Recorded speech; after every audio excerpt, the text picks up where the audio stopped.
Siguiendo con este ciclo de videos, podemos entonces determinar esta vuelta acerca de cuáles son los gases recolectados en agua.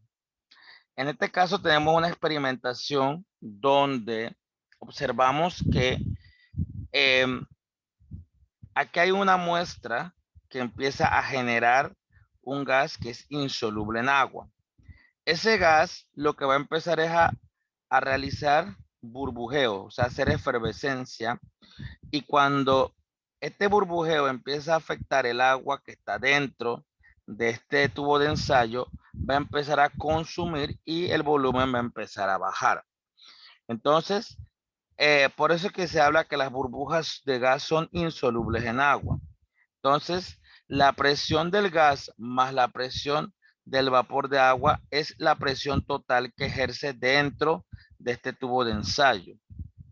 Y para poder yo determinar la presión que me corresponde, que es la presión del gas, yo debo tener en cuenta esa relación de la presión del gas más la presión del vapor de agua. Entonces la presión total no es más que la sumatoria de las presiones del gas con la presión del vapor de agua, porque recuerden que esos son gases que son recolectados en agua.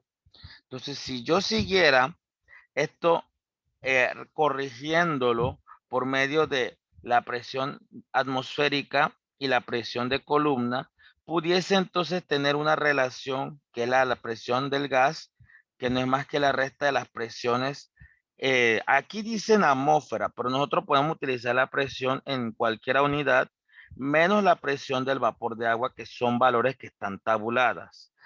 A continuación les presento la tabla de las presiones de vapor que van en este caso de 0 grados Celsius y 374 grados Celsius.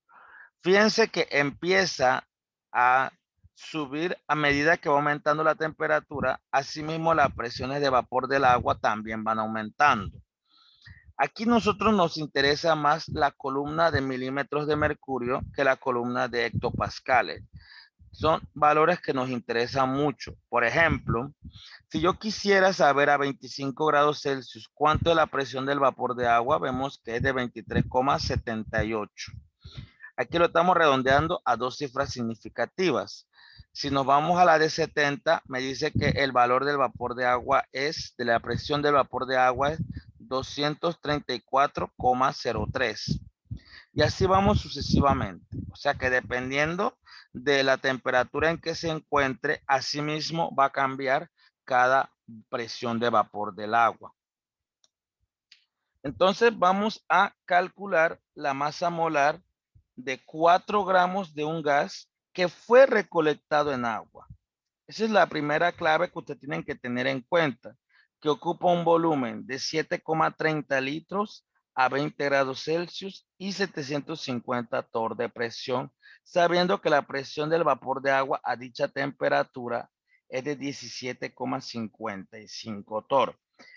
Es fácil identificar un problema de gas recolectado en agua porque te damos dos tipos de presión, la presión del sistema y la presión del vapor de agua. Entonces, para hacer el cálculo no se tiene algo diferente, el procedimiento es similar. Vemos que mandan a calcular la masa molar de una masa de 4 gramos. Recuerden que una es masa y la otra es masa molar. Y dice que el gas fue recolectado en agua a este volumen de 7,30 litros y esta temperatura de 20 grados Celsius. Sumándolo, vamos a corregirlo a Kelvin. Y para poder determinar la presión del gas que estoy analizando, lo único que tengo que hacer es restar la presión del sistema menos la presión del vapor de agua para obtener entonces la presión del gas que vamos a utilizar, que es de 732,45 torr.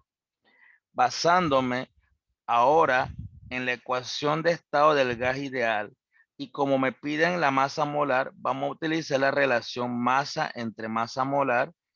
Esta es la ecuación madre, la masa molar multiplica la presión y el volumen y despejo la masa molar, obteniendo entonces esta nueva relación de la masa molar. Sustituyendo valores, tengo que la masa es de 4 gramos.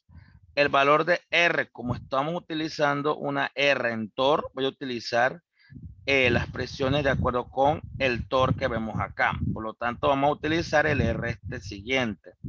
La temperatura, bueno, si estamos a 20 grados Celsius, lo llevamos a Kelvin. La presión que ejerce es de 732,45 torr, que salió de la resta de la presión del sistema y la presión del vapor de agua. Y el volumen que es de 7,30 litros.